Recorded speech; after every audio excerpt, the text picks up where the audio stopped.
Ladies and gentlemen, have you ever heard of a place? Perhaps a quiet town or a peaceful stretch of countryside that looks so serene, so utterly normal, that it feels like a painting of American life? A place where hardworking people rise with the sun and the land provides a steady, honest living. We are often drawn to these images of simplicity. But what if that tranquility is just a curtain? What if, behind the facade of waving cornfields and neighborly smiles, a secret so horrifying is festering that its discovery could shatter the very soul of that community? Our story takes us to the heart of the Midwest, to a fictional place we'll call Blackwood County, Nebraska. This is a land of vast, open skies, where the horizon stretches on forever, interrupted only by the occasional silo or farmhouse. Life here moves at a different pace, dictated by the seasons, not the clock. At the center of this world is a Miller family hog farm, a sprawling operation that has been the pride of Blackwood County for 3 generations. From the highway, it looks like a model of modern agriculture along clean metal barns gleaming under the sun, massive grain bins standing like sentinels, and the quiet, efficient hum of machinery. It was a symbol of success, of a family that had tamed the land and made it prosperous. But for the past month, a subtle disquiet had settled over Blackwood County. It was the kind of feeling that people didn't speak about openly, but shared in hushed tones over coffee at the local diner, or in brief, knowing glances at the grocery store. John Miller, the man whose calloused hands had built the farm into what it was today, had vanished. The official story, the one his wife Sarah was telling everyone with tears in her eyes, was that John, overwhelmed by gambling debts he'd hidden from everyone, had simply packed a bag and left. He had run away from his problems, from his family, from his life. It was a story that was sad, but believable enough in a world where good people sometimes make desperate choices. Most of the community accepted it, offering their sympathy and prayers to the poor woman left behind. But not everyone believed it. The story truly begins on a crisp August morning, when the air still held the last cool breath of night. An old Ford pickup truck, its blue paint faded by decades of Nebraska sun, pulled into the gravel lot of the Blackwood County Sheriff's Department. The man who stepped out was Arthur Miller. At 65, his face was a roadmap of a life spent working the earth. His back slightly stooped, but his eyes held a fire that had not been dimmed by age. He was John Miller's father, and he did not believe for one second that his son was a coward who would run from his responsibilities. He walked into the small, wood-paneled office. Sheriff Brody, a large man whose uniform seemed a size too small, looked up from his paperwork with a weary sigh. He'd already heard the story from Sarah. He knew what Arthur was here for. "Morning, Arthur," Brody said, his tone a mixture of pity and impatience. "If this is about John again, I've told you. We've put out a bulletin. There's not much more we can do if a man decides to leave of his own accord." Arthur placed his worn, steady hands on the counter. They were hands that had taught his son how to fix a tractor, how to judge the health of a sow, how to build a life from the soil. "Sheriff," he began, his voice low and firm, "I've known my son for 38 years. He hated gambling more than anything. It was the one thing that made his grandfather lose his farm back in the day. John swore he'd never even buy a lottery ticket. This story about him owing money to bookies, it's not just unlikely. It's impossible. It's not the man I raised."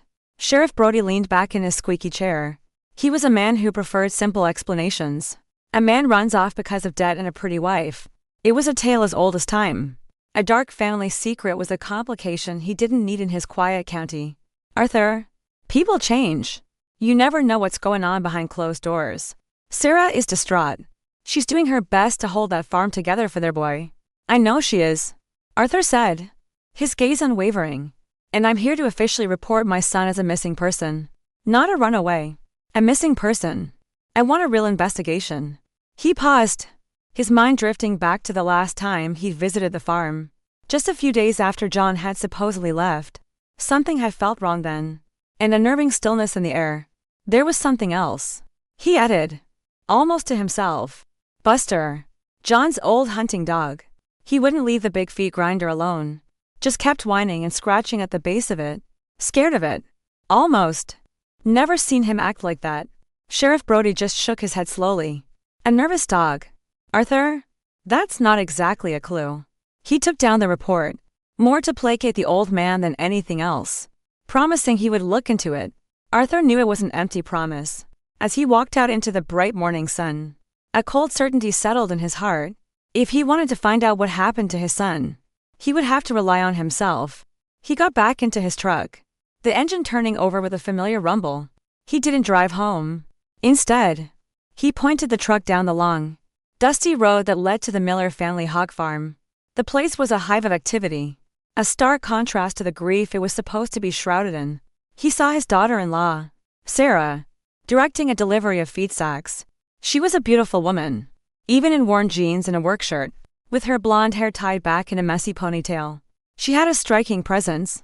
Her face was etched with lines of worry and fatigue, and she moved with a determined energy, as if by working hard enough, she could keep the world from falling apart. And right there by her side, as he always seemed to be, was Mike Vance, the hired hand. Mike was young, strong, his muscular arms tanned from the sun. He moved with an easy confidence, effortlessly lifting the heavy sacks. He was the perfect picture of loyalty, always ready with a supportive word for Sarah, a comforting hand on her shoulder. To any outsider, they looked like a grieving wife and a devoted employee, united in tragedy, fighting to save the family legacy. Sarah saw her father-in-law's truck and her face fell. She walked over, wiping her dusty hands on her jeans. "Arthur," she said, her voice filled with a practiced sadness, "you shouldn't have come all this way. There's no news. I just wanted to see how you and Leo are doing," Arthur said, his eyes scanning the farm, searching for something out of place, something that would confirm the terrible dread coiling in his stomach. He looked at Mike, who gave him a respectful nod.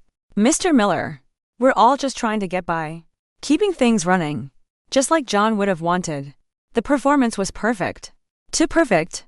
The loyal worker, the heartbroken wife, they moved together in a seamless, rehearsed dance of grief and resilience. Arthur looked past them, toward the massive, humming machinery of the feed processing barn. He saw the industrial grinder, a towering metal beast capable of pulverizing corn, bone, and anything else that was fed into it. He remembered Buster, whining and clawing at its base. This was not just a story of a man who had disappeared. He knew it in his bones, with the certainty of a father who knows his son's soul. This was a story about a horrifying secret, a secret that was being protected by a perfect performance, and hidden somewhere on this very farm. A secret, he suspected, that was connected to the very recipe that made their farm famous, and the terrifying, final ingredient that had been added to it. The search for John Miller had just begun, and Arthur knew, with a chilling premonition, that the truth would not be found, but unearthed. Arthur drove away from the farm.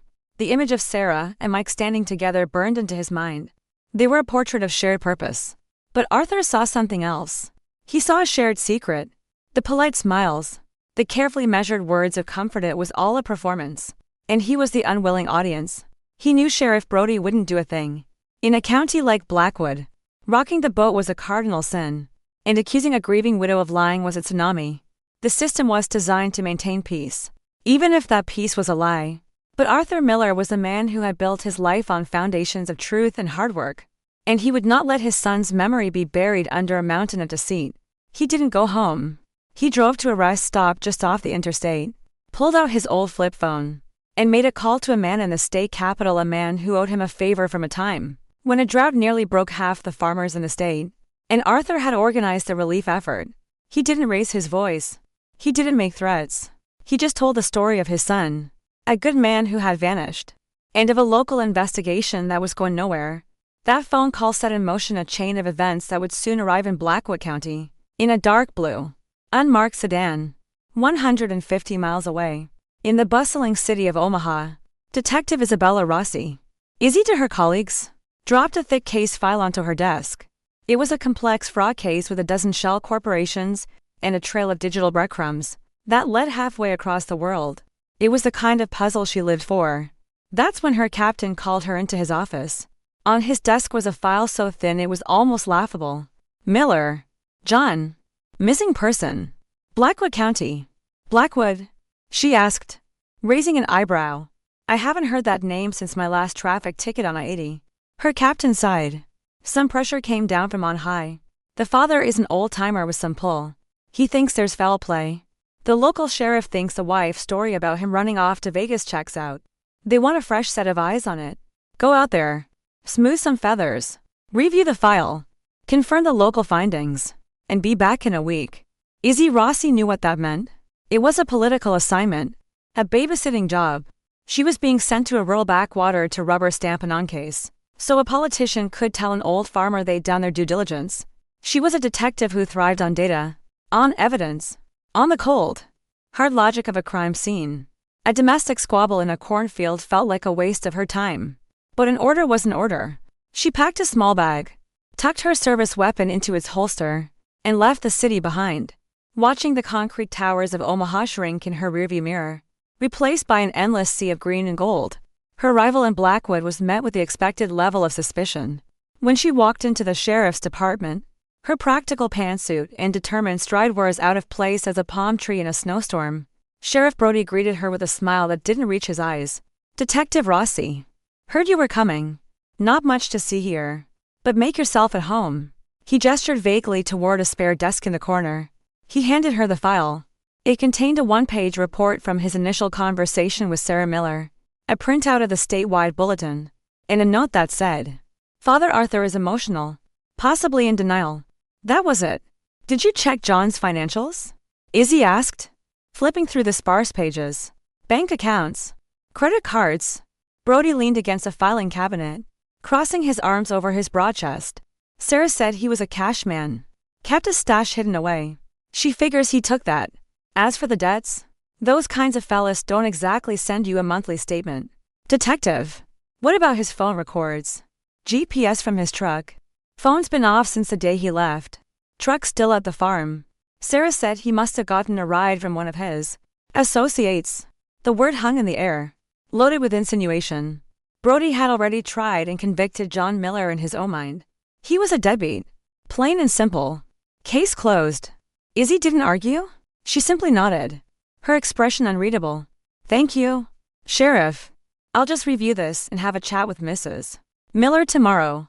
That night, in a sterile motel room that smelled of disinfectant and stale cigarette smoke, Izzy Rossi laid out the contents of the file. It wasn't what was in the file that bothered her. It was what wasn't. There was no evidence of a secret life, no suspicious withdrawals, no frantic calls. John Miller, a man with deep roots, a successful business, a wife, and a young son, hadn't just left. He had evaporated. People who run away leave a trail, even if it's a messy one. They leave a wake of disruption. John's absence was a perfect, seamless void. It was too clean, too quiet. She thought of the father, the man whose grief was being dismissed as denial. And she thought of the wife, a woman whose story, on the surface, made a certain kind of sense. But beneath the surface, Izzy's instincts, honed by years of listening to liars, were screaming. A man doesn't abandon a multi-million-dollar farm he'd spent his life building without touching his bank accounts. A devoted father doesn't walk away from his 5-year-old son without a single backward glance. The wind howled outside her motel window, rattling the glass. It sounded like a lonely, mournful cry sweeping across the vast, dark fields. Izzy closed the file. The captain had given her a week to confirm a simple story. But she had a feeling she had just stumbled into something far more complex. This was no longer just a missing persons case. It was a puzzle with a piece deliberately and violently removed. This is not just a story about a man who disappeared, or a detective sent to solve a rural mystery. It is a journey into the heart of a darkness that wears a mask of everyday life. It is an exploration of how loneliness can curdle into resentment, and how desire can ignite into a consuming, destructive fire. We must follow Detective Rossi as she begins to peel back the layers of this picture-perfect family. For beneath the wholesome image of the Miller family hog farm lies a terrible truth. A truth about a secret recipe for success, and the unspeakable final ingredient that no one was ever meant to discover. The question is not simply where John Miller went. The question is, what, or who, did he become? The next morning, Detective Rossi drove her sedan down the long gravel driveway of the Miller family hog farm. The place was impressive, undeniably. It was a well-oiled machine, a testament to generations of hard work. The air was thick with the earthy, pungent smell of livestock and feed, a smell that clung to everything. As she stepped out of her car, she saw Sarah Miller emerge from the main house. Sarah had made an effort. She wore a simple but clean dress. Her hair was neatly brushed, and her face, though pale, was composed. It was the face of a woman trying to project strength in the face of adversity. "Detective Rossi," Sarah said, her voice soft and a little shaky. "The sheriff said you might be stopping by. Please, come in. Can I get you some coffee?" Izzy followed her into a large, comfortable farmhouse kitchen. It was immaculate. Sunlight streamed through the windows, illuminating spotless countertops and polished wood floors. On the refrigerator, a child's colorful drawings were held up by alphabet magnets. It was the picture of a happy home. A home that had been violently disrupted. They sat at a large oak table. Sarah recounted her story, her hands wrapped around a coffee mug. Her narrative was fluid, filled with specific, painful-sounding details. She spoke of finding John's wedding ring on the nightstand. She mentioned hushed, angry phone calls he'd taken in the barn. She described his increasing paranoia and secrecy in the weeks leading up to his disappearance. She painted a vivid picture of a man crumbling under the weight of a secret life. I never knew," she said, a single tear tracing a path down her cheek. "I thought we had a good life. I thought we were a team. To find out he was living this lie. It's like I'm grieving a man I never really knew." Izzy listened patiently, her expression neutral. She let the silence hang in the air after Sarah finished. She observed the way Sarah's eyes darted around the room, never quite meeting hers for more than a second. She noted that while Sarah's voice trembled, her hands were perfectly steady. "Mrs. Miller," Izzy began, her tone gentle but firm. "I understand this is difficult, but your husband's father, Arthur, he seems convinced John would never be involved in gambling." Sarah's face hardened for a fraction of a second, a flicker of something cold and sharp before the mask of sorrow slipped back into place. "Arthur is a good man, but he's old-fashioned. He sees John as the boy he raised, not the man he became. He can't accept that his son had flaws. It's easier for him to believe something terrible happened than to accept that John just chose to leave us." Just then, the back door opened and Mike Vance walked in, carrying a toolbox. He stopped short when he saw Izzy, his brow furrowing in a show of concern. "Everything all right, Sarah?" "It's fine, Mike," she said, giving him a weak smile. "This is Detective Rossi. She's just asking some questions." Mike nodded at Izzy, his eyes conveying a mix of suspicion and protective loyalty. "Sheriff Brody already talked to us. We told him everything we know. Sarah's been through enough." His message was clear: leave her alone. "I'm just doing my job, Mr. Vance," Izzy said calmly. "You worked for John for what? 5 years?" "Just about," Mike replied, his posture relaxing slightly as he leaned against the doorframe. "He was a good boss, a fair man. It's a damn shame what happened to him. This gambling thing. It came out of nowhere. He hid it well." Izzy watched the two of them. Their dynamic was subtle but powerful. He was the protector. She was the vulnerable victim. His words supported her story perfectly. They were a united front. As Izzy was preparing to ask her next question, a small boy with sandy brown hair and his father's serious blue eyes wandered into the kitchen. This was Leo. He clutched a small toy tractor in his hand. "Mommy, I'm hungry," he said, his voice small. Sarah's entire demeanor changed. All the tension in her shoulders melted away as she turned to her son, her face softening into a look of pure maternal love. "Of course, sweetie. How about some pancakes?" Leo's eyes lit up. He then noticed Izzy, a stranger at his kitchen table. He stared at her with the unfiltered curiosity of a child. Izzy smiled at him. "Hello, Leo. I'm Izzy. That's a very nice tractor you have." Leo held it up for her to see. Then, he looked from Izzy to his mother, and then back again. "Are you here to find my daddy?" he asked. The question sucked the air out of the room. Sarah froze, her back to them at the stove. Mike shifted his weight uncomfortably. "We're trying our best, Leo," Izzy said gently. Leo's face clouded over. He looked down at his tractor, his voice dropping to a near whisper. "My grandma said Daddy is lost. But he's not lost." He looked up at Izzy, his blue eyes wide in earnest. "Daddy went to feed the piggies. He's the piggies' food now." A pan clattered onto the stove. Sarah spun around, her face ashen. "Leo, that's not a nice thing to say. Don't be silly. Go to your room and play. Now." Her voice was sharp, laced with a panic that was far more potent than her earlier. "Practice grief." Leo's lip trembled. He looked confused and scared by his mother's reaction. He dropped his tractor and ran from the room. Mike Vance stepped forward, his expression apologetic. I'm sorry. Detective. His grandma. Arthur's wife? She's been filling his head with all sorts of nonsense. The kid's just confused. He misses his dad. Izzy simply nodded. But her mind was racing. He's the piggy's food now. It was a chillingly specific and bizarre thing for a 5-year-old to say. It wasn't the kind of fantasy a child would typically invent. It was either a garbled version of something he'd overheard, or it was something he had seen. She stood up, the coffee untouched. Thank you for your time, Mrs. Miller. Mr. Vance. I'll be in touch if I have any more questions. As she walked back to her car, the farm's placid facade seemed to crumble before her eyes. The clean barns, the well-tended fields, the immaculate farmhouse site all felt like a stage where a terrible play had been performed. And now the actors were trying desperately to convince her that it was all real. Leo's words echoed in her head. They were the first crack in the perfectly constructed story she'd been told. And Izzy Rossi knew that if you could find one crack, you could break the whole thing wide open. She was no longer just a visiting detective going through the motions.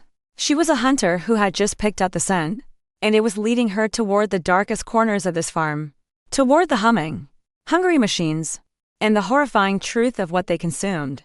Izzy drove away from the Miller farm. Leo's haunting words were playing in her mind. It wasn't just what he said, but how the adults had reacted. Sarah's panic, Mike's quick, rehearsed excuse. It was the frantic energy of people trying to shove a monstrous truth back into its cage. Her gut, the finely tuned instrument that had solved more cases than any piece of forensic evidence, was telling her that Arthur Miller was right. John Miller hadn't run away. He had been erased. Back in her motel room, she pulled out a map of Blackwood County and a fresh legal pad. At the top, she wrote Miller. John. Underneath, she started to columns, Sarah's story and the truth unknown. The first column was full, gambling debts, secret life, abandoned family. The second column was mostly empty, save for two crucial, disturbing entries, the dog at the grinder. Leo's words. She knew she couldn't rely on Sheriff Brody. He was either willfully blind or simply too embedded in the community to see the rot beneath the surface. She had to build her own case, from the ground up, with facts that couldn't be dismissed as a child's fantasy or an old man's grief. Her first move was to dig into the one thing Sarah and Brody had conveniently ignored, the farm's finances. She spent the next day on the phone, using her badge to bypass the usual red tape, pulling bank statements, loan applications, and sales records for the Miller family hog farm. The results were exactly as she suspected. The farm wasn't just stable, it was thriving. They had recently secured a new, lucrative contract with a high-end pork distributor. Their business account showed a healthy, 6-figure balance. There were no large, unexplained cash withdrawals, no maxed-out credit cards, no desperate calls to lenders. John Miller wasn't in a financial hole. He was on top of a mountain. Sarah's entire narrative of a man broken by debt was a carefully constructed lie. The next piece of the puzzle was John himself. Who was this man? Izzy started talking to people in town, not as a detective, but as a newcomer curious about the local community. She spoke to the man at the feed store, the waitress at the diner, and a couple of other farmers who had known John his whole life. A consistent picture emerged. John Miller was a quiet man, a serious man, a man of the land. One old farmer described him. He worked from sunup to sundown. His farm was his life, but they also spoke of his devotion to his son, Leo. He was the one who took the boy for his first tractor ride, who was teaching him the names of the constellations in the vast Nebraska sky.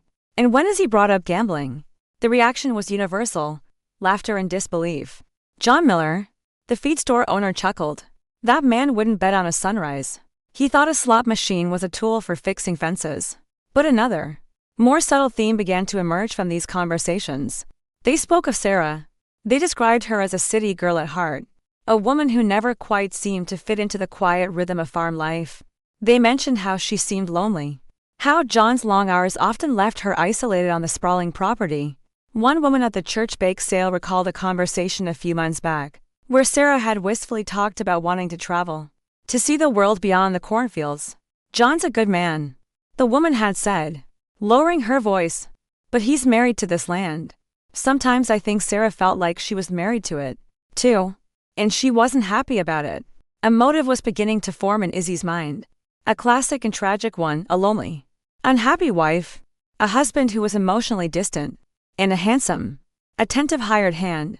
It was the oldest story in the book, but it rarely ended with the man simply vanishing into thin air. Her investigation had given her the foundation she needed: a provable lie about the motive, and a growing understanding of the fractured dynamics within the Miller marriage. But she still had nothing concrete, nothing that pointed directly to foul play. She needed something more than a child's words and a father's intuition. That's when she received a call from Arthur Miller. His voice was strained with urgency. "Detective, you need to know something. Sarah's selling off the hogs. A whole batch of them. The ones that are ready for market." Izzy sat up straighter. "When?" "They're loading them up right now. She's selling them to a local processor. Said she needed the cash flow to pay the bills John left her with." Another lie. Izzy knew the farm had plenty of cash. This wasn't about money. This was about something else. A cold realization washed over her. The hogs. Leo said his daddy was the piggy's food. If that unspeakable horror were true, then those pigs weren't just livestock anymore. They were evidence. They were, in the most gruesome way imaginable, the crime scene. And Sarah was trying to destroy it, sending it off to be butchered, processed, and scattered across a dozen different grocery stores and restaurants. "Arthur, listen to me very carefully," Izzy said, her voice dropping into a calm, authoritative tone. "Do not confront her. Do not go to the farm. I'll handle this." She hung up and immediately called her captain in Omaha. "I need a warrant," she said, cutting straight to the point. "A search warrant for the Miller farm. And I need to intercept a shipment of livestock on its way to slaughter. I have reason to believe the animals may contain evidence related to a homicide." There was a long pause on the other end of the line. "Homicide? Rossi. The official report says he's a runaway. What evidence do you have?" Izzy laid it all out: the fabricated financial motive, the testimony from the townspeople, the relationship between Sarah and Mike, and finally, Leo's chilling statement. "It's a long shot, I know," she admitted. "But if I'm right, she's actively destroying the only physical evidence we might ever find of her husband's body." The captain was silent for a moment.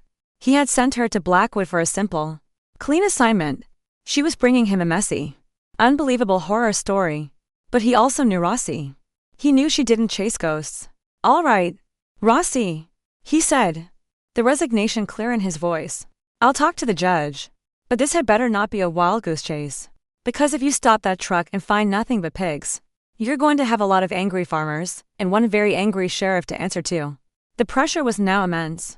Izzy had put her professional credibility on the line based on a 5-year-old's words, and a detective's hunch. As she waited for the warrant, she could only hope that her instincts were right. Because if they were wrong, she had just made the biggest mistake of her career. But if they were right, she was about to stop a killer from serving the evidence of her crime on the dinner plates of an entire town. The race was on. The fate of the case now rested on whether she could get to those pigs before they, like John Miller, vanished forever. The warrant came through faster than Izzy expected. Her captain, despite his reservations, had pulled the necessary strings. Within the hour, she was leading a small convoy-owned sedan and 2 state police cruisers. She requested from the nearest barracks down the highway that led away from Blackwood County. Sheriff Brody had been notified, not asked, and his furious, sputtering phone call was still ringing in Izzy's ears.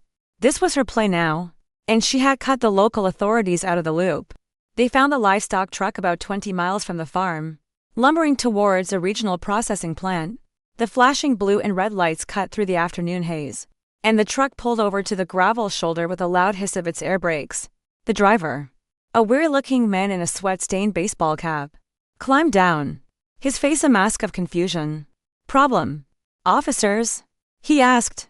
"We have a warrant to impound this vehicle and its contents as part of an ongoing investigation," Izzy stated, handing him the papers. The man's eyes went wide as he read the words. He simply nodded, raised his hands in a gesture of surrender, and stepped away from his rig. The logistics were a nightmare. The state troopers, men more accustomed to traffic stops and domestic disputes, now found themselves redirecting a semi-truck full of pigs to a secure state agricultural facility. It was an unprecedented move, and Izzy knew the clock was ticking. She had seized the potential evidence. Now she had to prove it was worth the chaos she had just unleashed.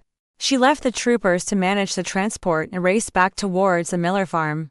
The warrant for the property search clutched in her hand. When she arrived, Sheriff Brody's cruiser was already there, parked at a belligerent angle blocking the driveway. He got out of his car as she pulled up, his face flushed with anger. "What in the hell do you think you're doing, Rossi? Scaring the daylights out of my citizens? Seizing private property? This is my county. This is my investigation." "Sheriff," Izzy replied coolly, holding up her own copy of the warrant. "And this warrant, signed by a state judge, gives me the authority to search this entire property. You can either assist, or you can stand aside. But you will not interfere." For a moment, the two of them were locked in a standoff. The city detective against the small-town sheriff. Brody stared at her, then at the warrant, and finally let out a frustrated grunt. He knew he was beaten. "Fine," he spat, "but I'm coming with you. I want to see what kind of ghost you're chasing." A state forensic team, requested from Omaha, was already on its way. But Izzy couldn't wait. She had a specific target in mind. With Brody trailing reluctantly behind her, she walked past the main house and straight towards the outbuildings. Towards the heart of the farm's operations, the feed processing barn. Sarah and Mike were standing in the barn's wide doorway, their faces pale with shock and dawning fear. Sarah's composure had finally shattered. "You can't do this," she stammered. "This is private property. You have no right." "I have every right," Izzy said, pushing past them into the cavernous space. The barn was dominated by machinery, conveyor belts, mixing vats, and in the center of it all, the massive industrial feed grinder. It was the monster from Arthur's story. Izzy's eyes were drawn to it immediately. It was a powerful, brutal-looking machine, stained with years of use. It looked clean. Too clean. The concrete floor around its base was spotless, showing signs of having been recently scrubbed, perhaps even power washed. It was the kind of clean that wasn't about hygiene, but about hiding something. "Sheriff," Izzy said, her voice echoing slightly in the big barn, "I want you to look at this floor. Does that look normal to you for a working farm?" Brody grunted, his eyes narrowing as he took in the scene. Even he had to admit it was strange. Izzy walked past the grinder to the far side of the barn, where a large, brick-and-mortar furnace stood. It was an old, rustic-looking structure, used for boiling certain types of mash for the feed. A pile of wood was stacked neatly beside it. A thin trail of ash was scattered on the floor near the firebox door. Izzy crouched down, pulling on a pair of latex gloves she took from her pocket. The air here smelled faintly of burnt wood and something else, something acrid and chemical. She carefully opened the heavy iron door of the firebox. Inside was a thick bed of cold, gray ash. It looked perfectly normal, but Izzy's training had taught her to look for the anomaly, the detail that doesn't belong. Using a small evidence collection tool, she began to sift gently through the top layer of ash. For a moment, she found nothing but charred wood and soot. Sarah and Mike were watching her, their expressions a mixture of terror and defiant hope. Brody was shifting his weight, looking impatient. Maybe she was wrong. Maybe this whole thing was a colossal, career-ending mistake. And then she saw it. It was tiny, no bigger than her pinky nail. A fleck of white, unnaturally bright against the dull gray of the ash. It wasn't soft and crumbly like wood ash. It looked hard, almost porcelain-like. Izzy carefully picked it up with a pair of tweezers. She held it up to the light filtering through the dusty barn window. It had a distinct, porous texture. It looked like a piece of bone. A piece of bone that had been subjected to such intense heat that it had calcified, turned almost to stone. "Bingo," she whispered to herself. She continued to sift, her movements now more confident, more purposeful. She found another piece, and another. Some were just slivers, but one was larger, with a slight curve to it that was unmistakably organic. She stood up and turned to face the others, holding the small, sealed evidence bag containing the white fragments. "Sarah, Mike," she said, her voice low and steady, "I'm going to ask you one more time. Where is John Miller?" Sarah stared at the bag, her face a deathly white. All the color had drained from her lips. Mike took a half step in front of her, his body tensing, his face a thunderous mask of rage. "That's nothing," he growled. "Could be anything. Animal bones. We're on a farm. For God's sake. These will be sent to a lab," Izzy said, her gaze locked on Sarah. "They'll be tested for DNA.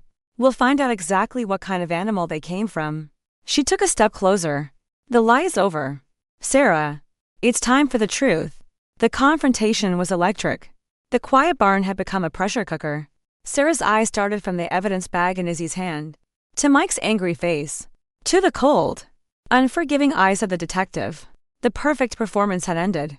The curtain had been torn away, and what was left was the raw, ugly reality of her crime. Her mouth opened, but no sound came out. Her carefully constructed world, built on a foundation of lies and blood, was collapsing in on her, all because of a few tiny, incinerated fragments of bone. The key to the entire case wasn't buried in a field or sunk in a river. It was hiding in plain sight, mixed in with the ashes of a common farm furnace. The forensic team from Omaha arrived like an invading army, their white vans a stark contrast to the rustic setting of the farm. They descended upon the feed barn, transforming it into a sterile, scientific environment. Every speck of dust, every stain on the concrete, every fragment from the furnace was meticulously collected, bagged, and labeled. Izzy watched them work, a grim satisfaction settling over her. She knew what the lab results would show, but she needed them to be undeniable, ironclad. With the evidence secured, she had enough for the next step. Sarah Miller, Mike Vance, she announced, her voice cutting through the tense silence. You are both under arrest on suspicion of the murder of John Miller. The moment the words were spoken, the last vestiges of their defiance crumbled. Sarah let out a choked sob and seemed to shrink into herself. Mike, however, lunged. It wasn't an attack, but a desperate, protective instinct. He moved to shield Sarah, his voice a low growl. You're making a mistake. Sheriff Brody, who had been a silent, stunned observer until now, finally snapped into action. His small-town complacency was shattered, replaced by the muscle memory of a lawman.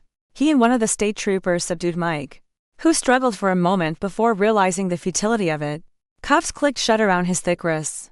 Izzy personally handcuffed a weeping Sarah, as she led her towards a cruiser.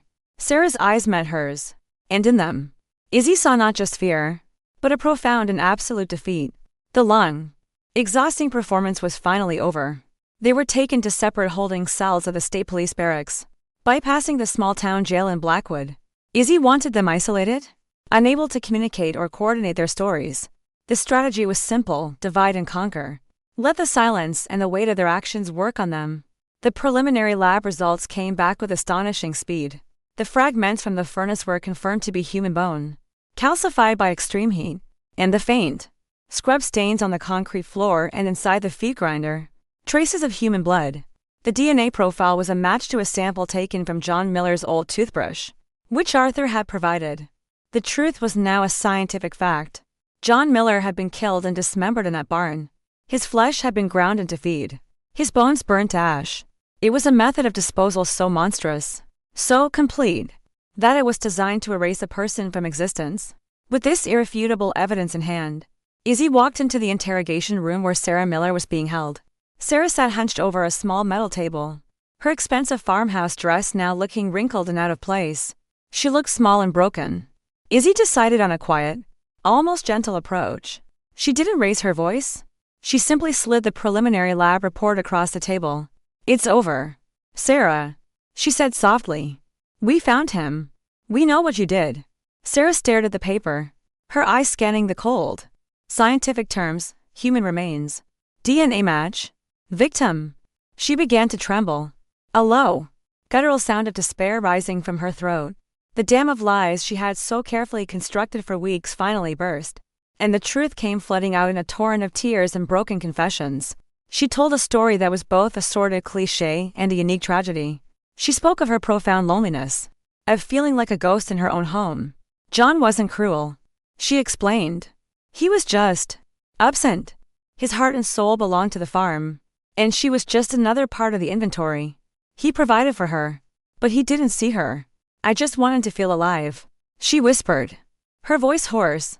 I wanted someone to look at me, to really see me. Mike Vance had seen her.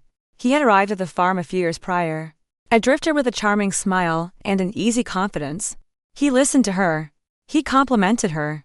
He made her feel desired. The affair had started small stolen glances in the barn, secret conversations after John was asleep, but it grew into an all-consuming obsession, a desperate escape from her empty life. The farm, once her prison, suddenly became a potential prize. With John gone, the multi-million-dollar property would be hers. She and Mike could be together, free and wealthy. The idea started as a dark fantasy, a whispered what-if during their late-night encounters. But Mike, she claimed, was the one who turned the fantasy into a plan. He said it was the only way. Sarah cried, trying to shift the blame. He said John would never let me go, that he'd take Leo from me. He said we had to be bold. The plan they devised was as brutal as it was meticulous. One evening, Sarah had crushed a powerful dose of sleeping pills into John's evening coffee. Once he was unconscious in his bed, she had given Mike the signal. Mike had gone into the bedroom and suffocated the sleeping man with a pillow. There was no struggle, no sound. John Miller had simply slipped from one sleep into another. Final one. Then came the most horrific part of the confession. They had dragged his body out to the feed barn in the dead of night, using the same tools John used to butcher hogs for their own freezer. Mike had dismembered the body with a chilling, workmanlike efficiency. He said it was the perfect way. Sarah choked out, her body racked with shudders. No body, no crime. He said John loved his pigs so much. Now he could be a part of them forever. Mike had then fed the flesh and organs through the industrial grinder, mixing it with corn and soy into a gruesome, final recipe. Over the next few days, that feed was given to the very animals John had spent his life raising. The bones were burned in the furnace, stoked to an incredibly high temperature for hours on end, until they were brittle and anonymous. In a separate interrogation room, Mike Vance's story was a mirror image of Sarah's, with one crucial difference in his version. Sarah was the mastermind. She was the one who was obsessed with the money. She was the one who was tired of her husband and seduced him, promising him a life of luxury if he would only help her solve her problem. He painted himself as a weak man, manipulated by a beautiful, cunning woman. It was a classic, desperate ploy to killers, bound together in their crime, now turning on each other in a frantic attempt to save themselves. But it didn't matter who started it. They were both in it, covered in the same blood, damned by the same sin. The truth, in all its ghastly detail, was finally out. The mystery of the vanishing farmer was solved, but the horror of it was just beginning to settle, not just over the investigators, but over the entire, unsuspecting community of Blackwood County. The secret of the Miller farm was no longer a secret. It was a nightmare made real. The aftermath of the confession was swift and seismic. The Miller family hog farm, once a symbol of rural prosperity, was now a national headline, a place of macabre fascination. The gates were sealed with yellow crime scene tape, and the property stood silent, a monument to the gruesome secret it had held. The news spread through Blackwood County like a poison, tainting everything it touched. Neighbors who had offered Sarah casseroles and condolences now recoiled in horror, replaying every conversation, every tearful performance, searching for the lie they had all so easily believed. The most immediate and horrifying consequence, however, stemmed from the lawline Sarah had sold. Izzy's quick action had intercepted the majority of the animals, but the investigation revealed that one smaller, earlier shipment had already been processed and distributed. The pork from the Miller farm, tainted in a way no one could have ever imagined, was already in the local food chain. The town's favorite diner, famous for its Sunday brunch, had served bacon and sausage from those very animals. The local butcher shop had sold chops and roasts to dozens of families. The revelation created a wave of collective nausea and psychological trauma. People weren't just horrified by the murder. They were implicated in its aftermath in the most visceral way possible. The town of Blackwood became known not for its corn, but for its unwitting cannibalism. Health officials descended on the town, issuing advisories and trying to contain the panic. But the emotional damage was done. The diner closed its doors, unable to overcome the stigma. The butcher shop went out of business. The incident left a deep, psychological scar on the community's soul, a shared trauma that would be whispered about for generations. For Arthur Miller, the confirmation of his worst fears was a double-edged sword. It was a vindication of his fatherly instinct, but it was a truth so monstrous that it offered no comfort, only a deeper, more profound agony. He had lost his son not once, but twice, first to the act of murder, and then to the unimaginable desecration that followed. His quiet, dignified grief became the face of the tragedy for the media who swarmed the small town. But he turned away from them all, focusing his remaining strength on one thing: his grandson, Leo. The task of protecting the boy fell to him and his wife. How do you explain to a child that his mother killed his father and fed him to the animals he loved? You don't. You can't. They simply told Leo that his parents had to go away for a very long time, and that he would be living with his grandparents now. Arthur watched his grandson play in the yard, pushing his toy tractor through the grass, and wondered if the boy would ever truly remember what he had said, or if, by some grace of childhood innocence, the terrible image would fade into the blur of a half-forgotten dream. Detective Rossi stayed in Blackwood for another week, tying up the loose ends of the case file. The town that had once greeted her with suspicion now looked at her with a kind of awe and gratitude. She was the outsider who had seen the truth they were blind to. She had unearthed the evil that was hiding in their midst. One evening, before she was set to return to Omaha, she drove out to the Miller farm one last time. She didn't cross the police tape, but simply stood by her car, looking at the silent house and the dark, imposing shapes of the barns against the sunset. She thought about Sarah, a woman whose loneliness had festered into a homicidal rage. She thought about Mike, whose ambition and lust had made him a monster. And she thought about John, a man so consumed by his work that he failed to see the danger growing in his own home. There were no simple villains or heroes here. There were just broken people, making catastrophic choices, leaving a wake of irreparable destruction. The quiet of the countryside seemed different to her now. It was no longer peaceful. It was heavy, filled with the weight of all the things unsaid, all the secrets buried just beneath the surface. She paid one last visit to Arthur Miller. He was sitting on his porch, watching Leo chase fireflies in the twilight. They didn't speak for a long time. "Thank you," Arthur finally said, his voice thick with emotion. "You listened. Nobody else would listen. I was just doing my job." Izzy replied softly, "I'm so sorry for your loss, Arthur." He nodded, his gaze distant. "The worst part is," he said, "is that he was a good boy, a good father. He loved the work more than he knew how to love the people. I tried to tell him. But the land, it has a hold on you." It was a quiet moment of shared understanding, a moment of reflection on the complex, messy nature of human relationships and the tragedies that can spring from the simple, common soil of neglect and desperation. Izzy felt a profound sense of sorrow, not just for the victim, but for everyone touched by the case. The case file was closing, but the story, for these people, would never truly be over. The healing, if it ever came, would be a long and difficult road. The air in the courtroom was thick and still, heavy with the anticipation of a verdict. Months had passed since arrests, a period filled with legal motions, psychiatric evaluations, and lurid media coverage that had painted Blackwood County as a modern-day Gothic horror. The trial of Sarah Miller and Mike Vance was the final, formal act in a tragedy that had already been tried and convicted in the court of public opinion. Izzy Rossi sat in the second row, a spectator now. Her work was done.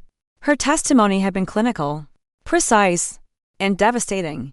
She had laid out the timeline, presented the forensic evidence, and recounted the chilling, contradictory confessions of the two defendants.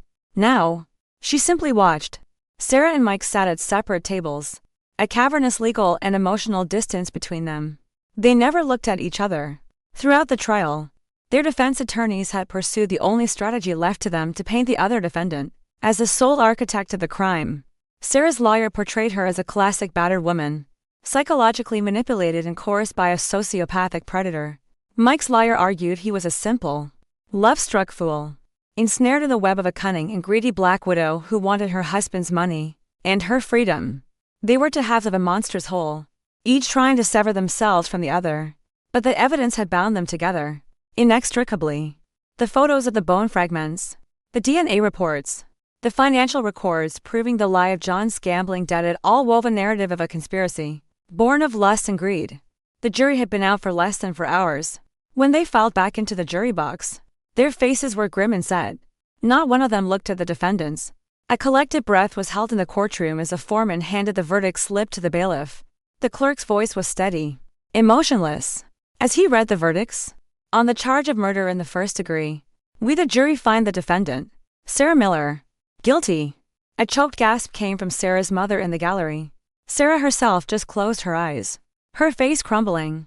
On the charge of murder in the first degree, we the jury find the defendant, Michael Vance, guilty.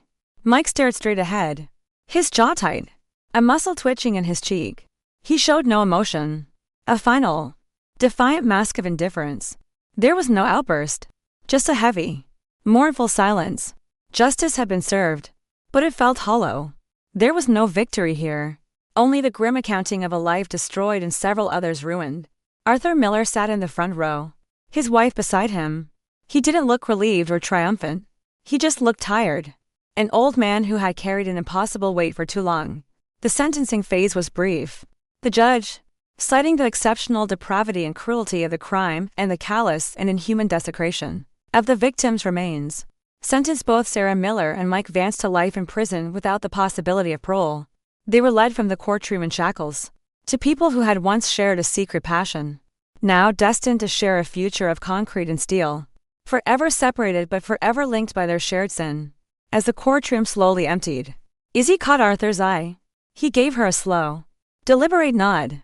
It was a gesture of thanks, of closure, of a shared journey through the darkest of places. Izzy nodded back, a silent acknowledgement of the bond they now shared. Her part in the story of Blackwood County was over. She returned to Omaha, to her world of data and evidence. But the case never truly left her. It resided in a quiet corner of her mind.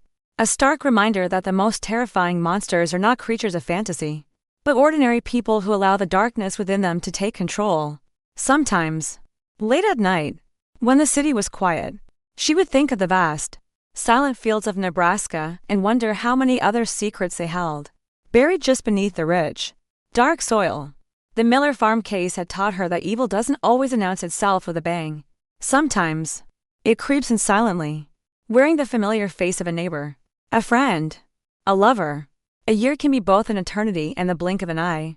For the residents of Blackwood County, the 12 months following the trial were a period of quiet, uneasy healing. The national news crews had long since departed, leaving the town to grapple with its newfound notoriety alone. The name Miller Farm was now a dark local legend, a cautionary tale whispered to children. The property itself, tied up in legal proceedings, lay fallow and abandoned. The long, gleaming barns began to rust at the edges. Weeds grew thick and tangled in the driveway where a family had once lived. It was a place locals avoided, its silence a constant, grim reminder. Arthur and his wife made the difficult decision that their grandson could not grow up in the shadow of such a tragedy. They sold their own small farm, the land that had been in their family for a century, and packed up their lives. They moved to a quiet coastal town in Oregon, a place of mountains and ocean, as far away from the endless, flat plains of Nebraska as they could get. They sought anonymity, a place where the name Miller didn't carry the weight of murder and scandal, a place where Leo could just be a boy, not the son of a victim and a killer. Detective Rossi saw the news of the farm's sale in a small article online. She had been promoted, now leading her own team in the Omaha PD's homicide division. She was respected, even feared a little, for her tenacity and her unnerving ability to see through lies. The Miller case had solidified her reputation, but it had also left its mark on her. She had become more withdrawn, more observant, seeing potential darkness in the most ordinary of situations. One crisp autumn afternoon, a package arrived at her desk. It was a small, padded envelope with a postmark from Oregon. There was no return address. Inside, she found a single photograph and a short, handwritten note on a plain white card. The photograph was of a little boy, about 6 years old, standing on a sandy beach. The wind was whipping through his sandy brown hair, and he was laughing. A wide, joyous, gap-toothed smile. Behind him, the vast Pacific Ocean stretched to the horizon. It was Leo. He looked happy. He looked free. The note was from Arthur. It was only 4 sentences long. Detective Rossi, I wanted you to see this. He's doing well. He's starting to forget. Thank you for giving him this chance. Izzy held the photograph, her thumb gently tracing the edge of the laughing boy's face.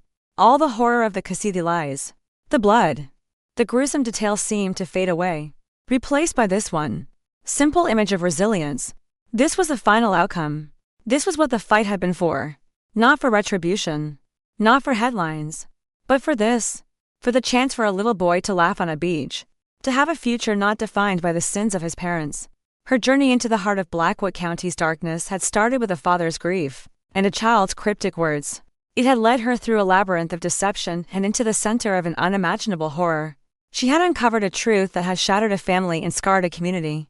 But in the end, Her work had not just brought killers to justice, it had salvaged a single, innocent life from the wreckage. She pinned the photograph of Leo to the corkboard in her office, right next to the maps and crime scene photos of her other cases. It was a stark contrast, a small island of hope in a sea of tragedy. It served as a reminder of the true purpose of her work. It wasn't just about closing cases. It was about fighting for the future.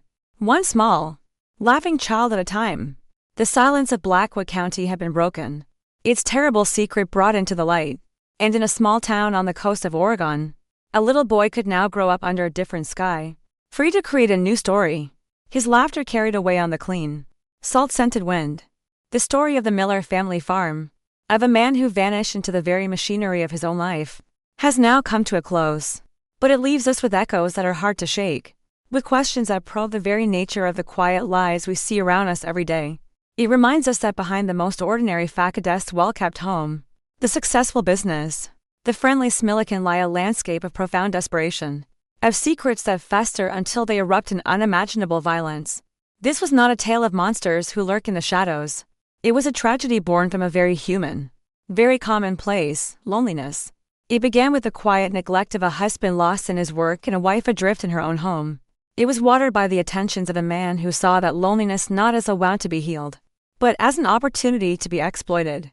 And it grew, nurtured by greed and a desperate yearning for escape, into a plant so cold and calculated that it defies our understanding of human decency. It teaches us a difficult lesson, that the most fertile ground for evil is not hatred, but indifference. The slow, creeping indifference that can poison a marriage, a family, and a soul. Let the story be a solemn reminder to look closer, to listen harder. Listen not just to the words people say, but to the silences in between. The silence of a lonely spouse, the silence of a troubled neighbor, the silence of a community that prefers a comfortable light to a difficult truth. So often, the greatest tragedies are preceded by a series of quiet, unheard cries for help. We must learn to recognize that a person's sudden withdrawal, a change in their routine, or a story that feels just a little too perfect can be the first, faint signals of a deep and hidden turmoil. And let us never forget the quiet, persistent voice of a father's love. In a world that was ready to accept a simple story and move on, it was Arthur Miller's unshakable faith in his son that refused to let the truth stay buried. It was his intuition, that primal bond that defies logic and evidence, that set in motion the search for justice. It proves that sometimes, the most powerful investigative tool we have is a simple, stubborn belief that something is wrong, and the courage to demand that it be made right. If this story of a family, a farm, and a horrifying secret has touched you, please take a moment to subscribe to our channel and share this video with others. Your support allows us to continue bringing these important, often forgotten stories to light. And please, in the comments below, share your thoughts. Have you ever encountered a situation where your intuition told you something was wrong, even when everyone else seemed to believe a simpler story? Your experience could be a lesson for us all.